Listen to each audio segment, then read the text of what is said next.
I remember exactly how I felt sitting at that dinner table. Not angry, not broken, not even sad. Calm. And I think that bothered everyone more than anything else I could have done. My father stood at the head of the table, our family dining room, the one with the mahogany chairs and the framed photos of 3 generations of Ward men on the wall, and he made his announcement. Glasses of wine were raised. Relatives who hadn't visited in 2 years suddenly found reasons to clap. My mother dabbed her eyes with a cloth napkin, and my younger brother Ryan sat back in his chair with a smile so wide it looked borrowed from someone who had actually earned something in their life. My father said a lot of things that night, about legacy, about family, about vision and strength and who is built to lead. But the sentence that ended it all, the one he delivered while looking directly at me, was this: "Your brother deserved all of this more." And I nodded, just once, slowly. Because sitting in my jacket pocket, silent but blinking, was my phone. And on my phone was a message from a number my father would have hated seeing on my screen. It was only 7 words.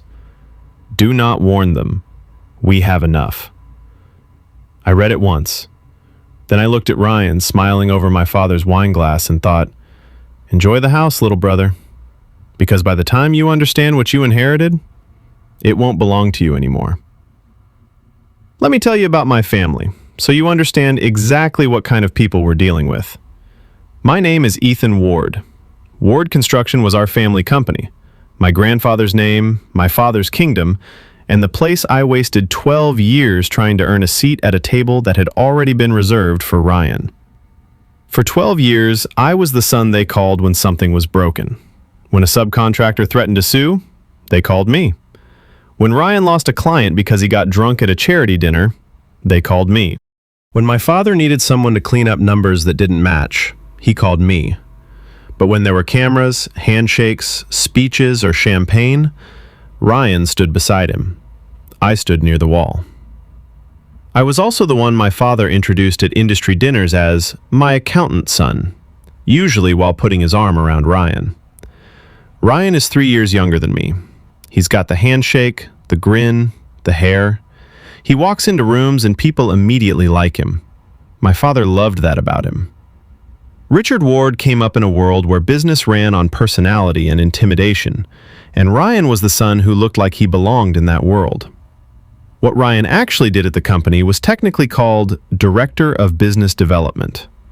What that meant in practice was that he took clients to expensive restaurants, played golf twice a week, and collected a salary that made my eyes water every time payroll ran. Ryan had a talent for making disasters look like confidence.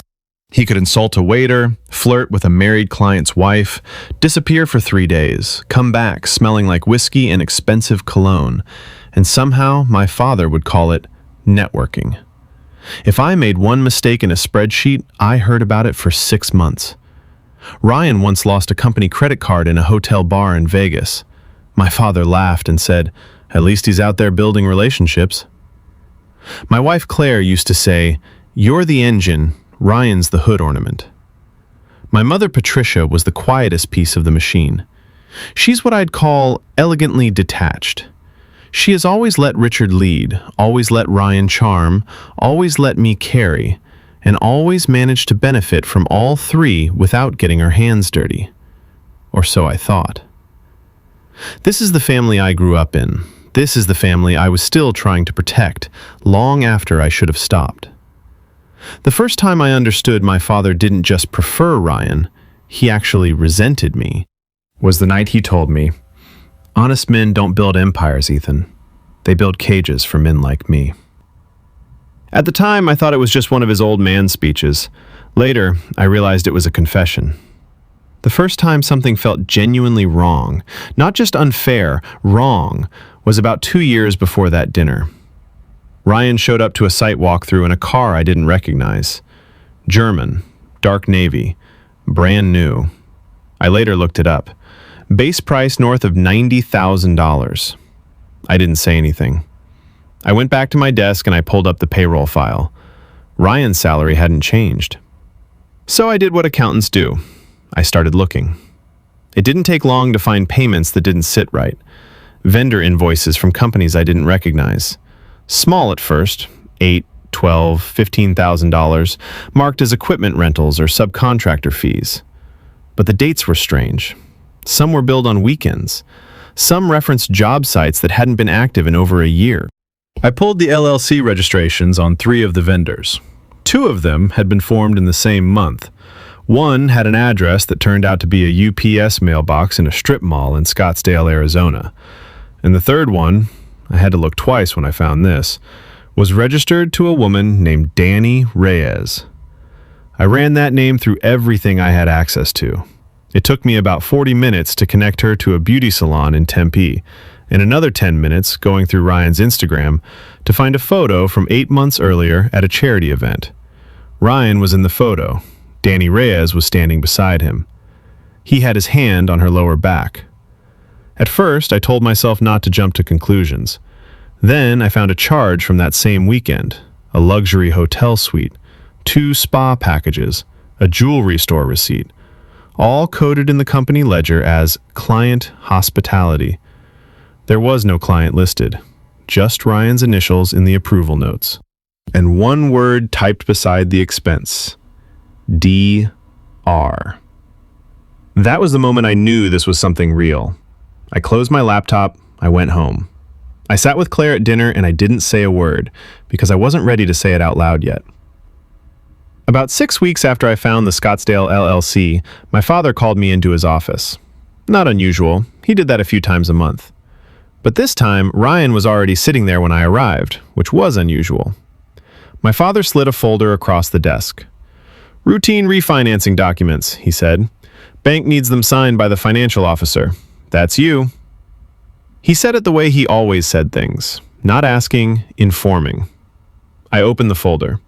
I'm a professional. I can read a financial document quickly, and I can feel when something is off before I've even identified what it is.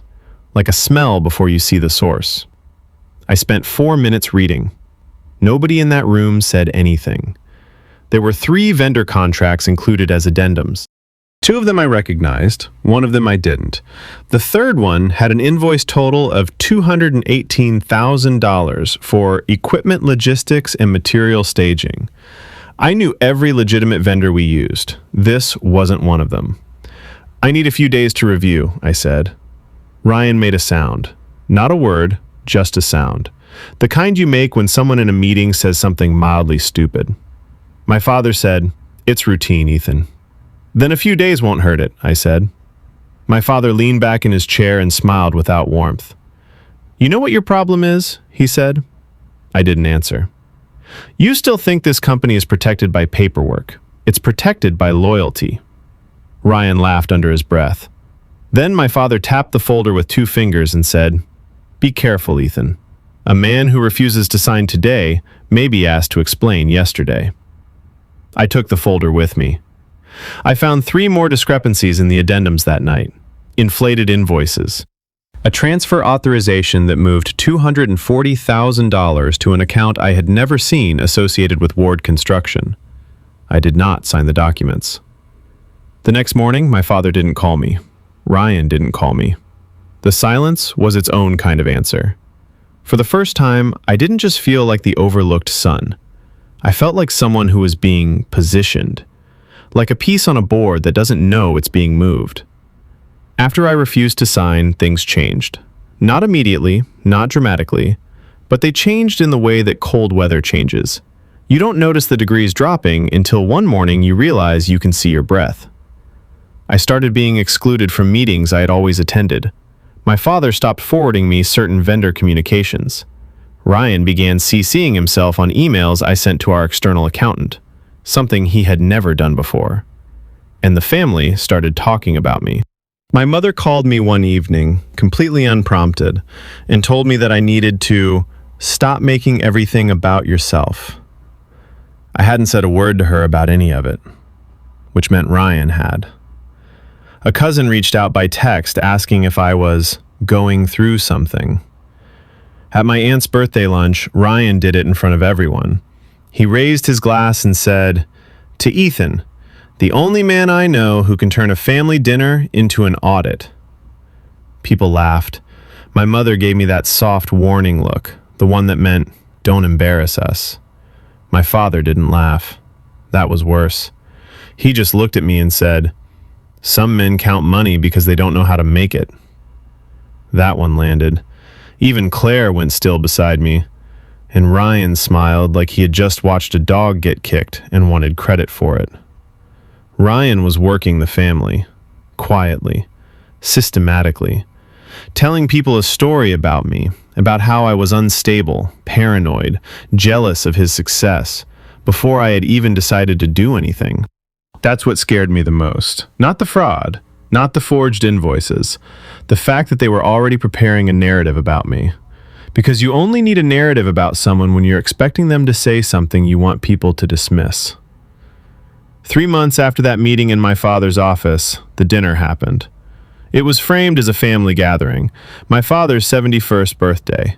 Extended family, a few close family friends, a long table, good wine, catered food, the kind of evening that photographs well. I brought Claire. She held my hand under the table for most of it, which tells you everything you need to know about what the mood was like before my father even stood up. He gave a toast. He talked about the company, about legacy, about what it means to carry a family name with pride. People were nodding, glasses raised, and then he made the announcement. He was transferring the family home, the house I grew up in, worth close to $2 million, to Ryan. He was formally naming Ryan as CEO of Ward Construction. He was moving all controlling shares into Ryan's name, effective immediately. Legal documents already signed. Then my father said there was something for me, too. For 1 second, the room got quiet. He reached into his jacket and placed a small envelope beside my plate. Inside was a check. $10,000. On the memo line, in my father's handwriting, were 3 words. Fresh Start Fund. Ryan covered his mouth like he was trying not to laugh. My mother whispered, "Richard, don't." But she didn't stop him. Nobody did. The relatives clapped. Someone at the far end of the table actually said, "Hear, hear." Ryan shook my father's hand and then hugged him, and my father held on in a way I had not seen him hold on to anyone in years. And then my father looked at me across the table. The room had not fully quieted yet. People were still murmuring, still smiling. He said, "Your brother deserved all of this more." Not as an apology, not with hesitation, like he was correcting a record. Ryan looked down at the envelope beside my plate and smiled. Not a big smile. Worse. A small one. The kind of smile a man gives when he wants you to know he saw you get reduced to nothing. I looked at him for a moment. Then I picked up my wine glass and took a slow sip. My phone buzzed in my jacket pocket. I already knew what it was. I had been waiting for that message for 11 days. On the drive home, Claire was quiet for a long time. That's not like her. Claire is usually the one filling silence. When we got home, she sat down at the kitchen table without taking her coat off, and she said, "I need to tell you something, and I need you to stay calm while I say it." 3 weeks before the dinner, Ryan had called her. Not texted, called. He told her the business was about to undergo major changes. He said my father was making decisions that would affect Ethan's position significantly. He said, and she repeated this to me word for word because Claire is precise when it matters, "You shouldn't let yourself go down with him. Ethan's going to come out of this with nothing. I can make sure you're taken care of." He didn't spell it out further than that. He didn't have to. Claire said he paused after that. Then he added, "You married the safe brother. I get it. But safe men don't survive families like ours." She told him to never call her again. Ryan laughed and said, "You'll call me when the bank account is empty." That was the line that changed something in me. Because until then, I thought Ryan wanted my place. I didn't realize he wanted me erased. Because the fraud, the forged invoices, the shell companies, all of that was business. Ugly, illegal, dangerous business, but business. What Ryan said to Claire, that was something else. That was him looking at me as a man and deciding to take everything. The inheritance, the company, the reputation, the marriage. All of it. Claire looked at me and said, "Tell me what you need to tell me." So I did. For 7 months, I had been building a file. It started with the LLC registrations, then the invoices. Then I started pulling bank records, the ones I still had authorized access to, because they hadn't fully removed me yet, which was their mistake. I downloaded transfer histories and photographed physical documents when I had access to the office on weekends. The pattern, once you laid it all out, was not subtle. It was only hidden because no one was looking. 4 shell companies, roughly $1.4 million moved through them over 31 months. And the sickest part? Every company had a fake purpose. One was for equipment, one was for consulting, one was for real estate, and one, I stared at this for 10 minutes, had the same mailing address as the salon where Ryan's mistress worked. Payments to Danny Reyes's salon totaled about $200,000. On paper, those payments were labeled as interior design consulting. But Ward Construction didn't need interior design consulting. Ryan needed a woman in Tempe to keep smiling when he walked through her door. My brother wasn't just stealing from the company. He was making the company pay for the woman he was cheating with. Ryan's signature on the formation documents. And then, buried in a contract addendum that I had almost missed, my signature. Except I had never signed that document.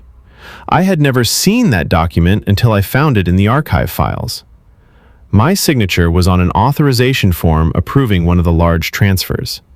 The signature was close enough that a non-expert might not question it. But the date on the document was a Tuesday I had spent entirely at a client site 2 states away. I had receipts, hotel records, time-stamped emails from that trip. I had been forged. There is a very specific kind of fear that hits you when you see your own name used against you. Not your money, not your reputation, your name. The thing your parents gave you. The thing they were now preparing to bury you with. I wasn't just being pushed out. I was being set up as the fallback. The one who controlled the books. The one whose signature was on the transfers. The one they could point to if everything came apart. That's when I stopped hesitating. I called an attorney the next morning, a real one, not the family's attorney, someone who had never heard the name Ward. That attorney told me something I still remember. If you warn them before this is documented, they will make you part of it. So I gave him everything. The invoices, the transfers, the forged signature, the shell companies, the payments to Danny. And 11 days before that dinner, the file moved from my attorney's desk to people who could actually do something with it. That was the message sitting in my pocket while Ryan smiled across the table. Before I moved forward, I tried one more thing. I went to see my mother alone. No Ryan, no my father. I drove to the house on a Wednesday morning and sat at her kitchen table with a cup of coffee I didn't drink. I told her I knew things were not right with the company. I told her I was worried about the family. I kept it general, kept it soft. I wanted to see what she knew, or rather, I wanted to see if she'd tell me. She cried. Of course she cried. Patricia Ward has been crying strategically for as long as I can remember. She said she was just a wife, that she didn't understand finances, that Richard handled all of that and she trusted him completely. I nodded. I let her talk. And then, about a week later, I found it. One of the shell companies, a real estate holding LLC registered in Nevada, had a secondary signatory. Not Ryan, not my father, Patricia Ward. I remember staring at her name on that document and feeling something in me go cold. This was the same woman who used to put her hand on my face and say, "You're such a good son, Ethan." The same woman who told me family was sacred. The same woman who sat across from me with trembling lips while knowing my signature had been forged. She wasn't confused. She wasn't protected. She was paid. The company had received transfers totaling $312,000, a home renovation, international travel, a vehicle purchase. My mother was not a bystander. She was a participant with a different title. I thought about her sitting at the dinner table, dabbing her eyes while my father handed everything to Ryan. She knew exactly what she was crying about. And it wasn't pride or joy, it was relief. Because as long as Ryan was holding everything publicly, she thought the trail ended there. 2 weeks after the dinner, I received a call from my father asking me to come to the house for a private family conversation. I went, with my attorney on speed dial and my phone recording in my breast pocket, which is legal in my state. My father, my mother, and Ryan were all seated when I arrived.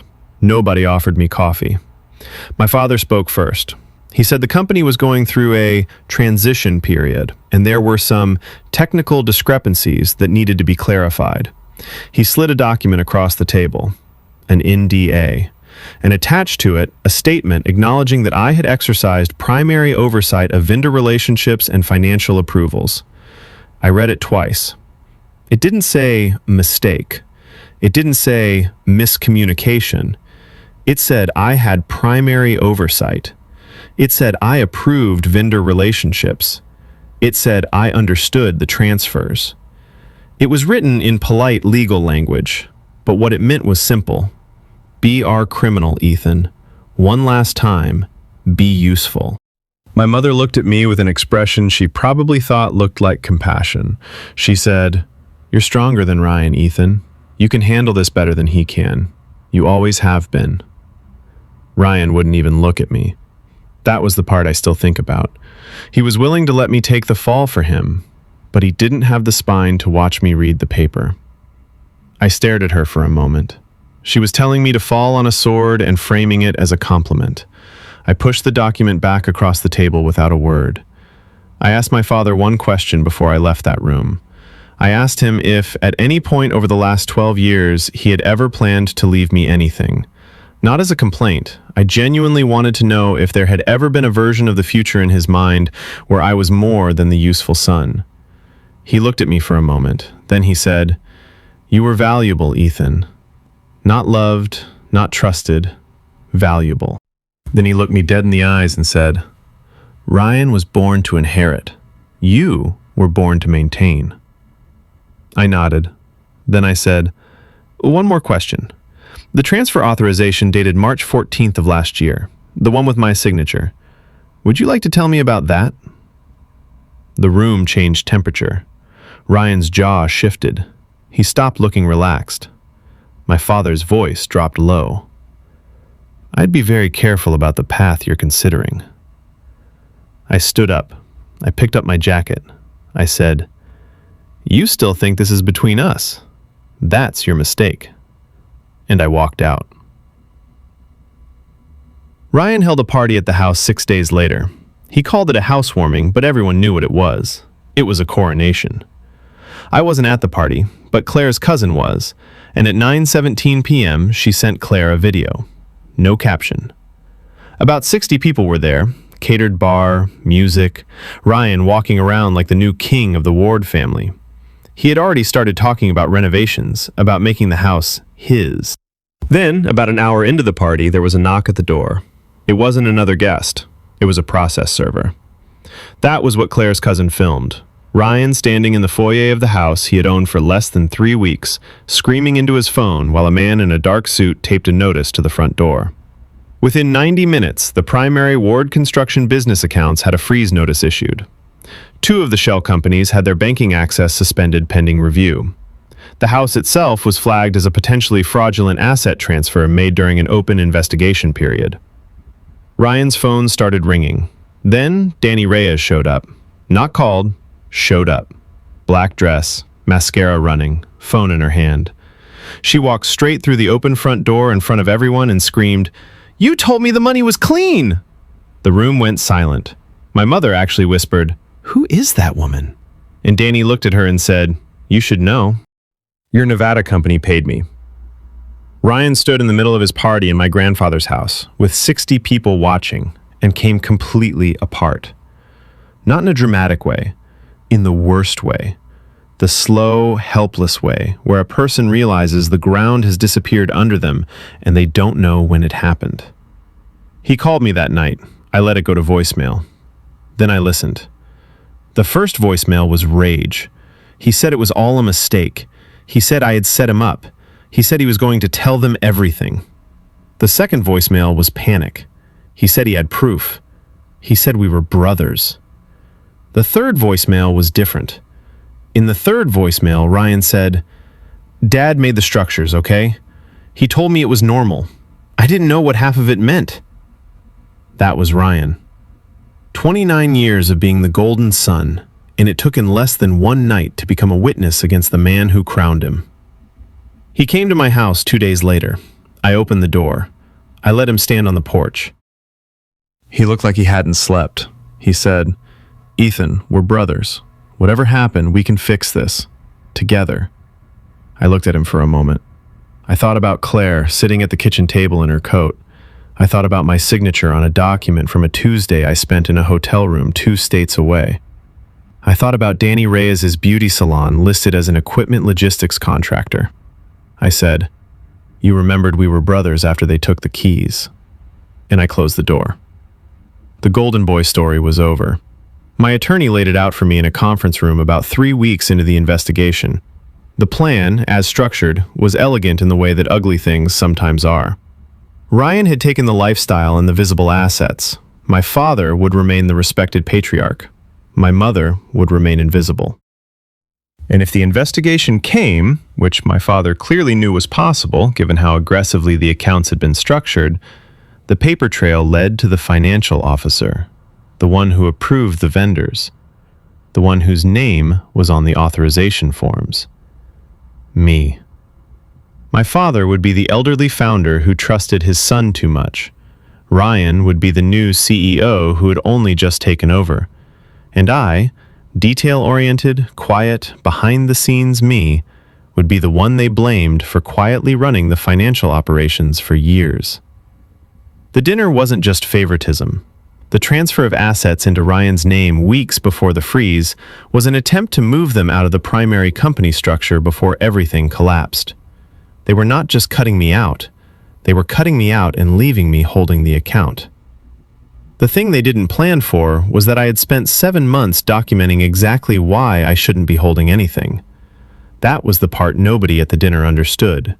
Ryan thought he had been handed a throne, but my father had handed him a burning chair, and he expected me to stand underneath it when the floor collapsed. Let me tell you how it actually ended. Not cleanly, not neatly, but completely.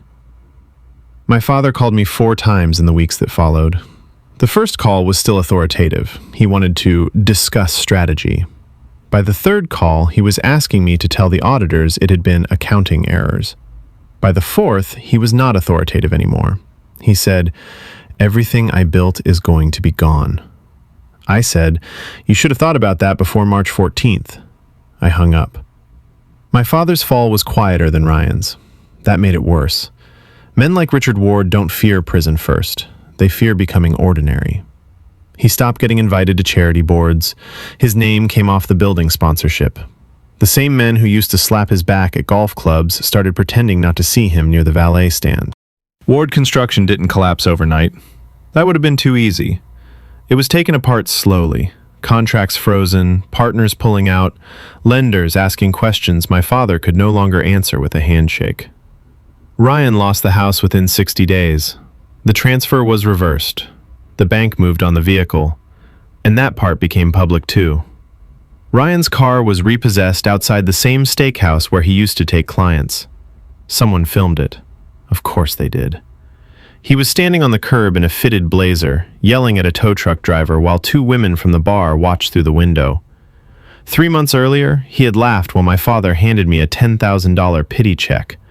Now he was asking a tow truck driver if he could at least get his sunglasses out of the glove box. His credit was destroyed. The friends who had raised glasses at his party stopped returning texts with remarkable speed. Which, I learned, is what money-adjacent friendships tend to do when the money leaves. Danny Reyes gave a statement to investigators. None of it helped Ryan. My mother's connection to the Nevada LLC was documented in the investigation report. At a family gathering shortly after, a gathering I did not attend, relatives who had spent years watching Patricia cry on cue discovered that she had received over $300,000 through a structure her own husband had set up. The woman who had called me jealous and unstable turned out to have been cashing checks the entire time. Then she tried to host one last family lunch. 6 people showed up. 3 left before dessert. One aunt reportedly asked her, right at the table, "Patricia, when you were crying for Ethan, were you crying into a napkin he paid for?" That was the last family lunch she hosted. Nobody comforted her. 8 months later, we sat in a legal conference room while the forensic accountant went through the findings. The signatures on the authorization documents bearing my name were not mine. Hotel records, client emails, and card transactions proved I was out of state on the date of one of the key authorizations. Richard Ward was cited as the originating authority on the shell company structures. Ryan Ward was named as a secondary beneficiary and active participant. Patricia Ward was listed for receiving funds from the controlled entities. My name appeared in the report once, in the section explaining why I was excluded from liability. My father looked at me across the table then. Not like a father, like a man looking at the one piece on the board he forgot could move by itself. For the first time in my life, Richard Ward needed me to speak. And for the first time in my life, I owed him nothing. Richard sat in that legal conference room like a man who had been hollowed out. Not angry anymore, not authoritative, just old. Ryan panicked through most of the proceeding. His attorney kept putting a hand on his arm. Patricia cried. For the first time in my memory, nobody in that room moved toward her. Here's the part I didn't see coming. Ryan had kept something. Months before the investigation, Ryan had apparently grown nervous that my father might eventually redirect the blame toward him, separately from me. So he had done what frightened people do. He kept insurance. A personal email from my father, sent to Ryan 14 months before the investigation opened. In it, Richard wrote, and I'm going to quote this because the investigators read it into the official record. "If this ever gets attention, keep Ryan clean. Documentation must run through the financial office. Ethan handles the books. He's always been useful that way." Useful. That was the word. Not son, not family. Useful. That one word did more damage than the whole investigation. Ryan had saved it to protect himself from our father. So when he said in that voicemail that Dad made the structures, he wasn't guessing. He was preparing to trade his father for a smaller punishment.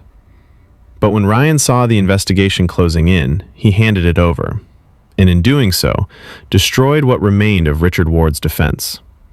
My father had planned to sacrifice me. My brother had planned to eventually sacrifice my father. In the end, they handed each other to the same investigators. I almost felt something when I heard that. Almost. Claire and I moved about 6 months ago. New city. Not far, but far enough. I'm working with a small firm now. Legitimate, clean, boring in the best possible way. We're building something that has our name on it, not a family name that means something different now in every room where it's spoken. The house, my grandfather's house, the one with the mahogany chairs and the framed photos of 3 generations of Ward men, is listed for sale. Not by Ryan, by the bank. The last time I drove past it, I didn't feel sad exactly. I felt something more like clarity, like finally seeing a thing for what it always was. For the first time in my life, I wasn't useful to them anymore, and that was the cleanest freedom I had ever felt. My father was right about one thing. Ryan did deserve all of it, just not the version he thought he was getting. So now I want to ask you something. Did Ethan go too far? Was he wrong for handing over documents that destroyed his father, his brother, and his mother? Or did they stop being family the moment they forged his name and tried to make him the fall guy? Some people still call that betrayal. But I want to know where you draw the line. Would you have protected them? Would you have warned them? Or would you have watched Ryan enjoy that house for exactly as long as he deserved to? Write your opinion in the comments. If this ending hit you, like the video. Subscribe for more stories about betrayal, dirty family secrets, broken loyalty, moral payback, and endings where people finally get what they earned. And watch another video on the channel. See you in the next videos.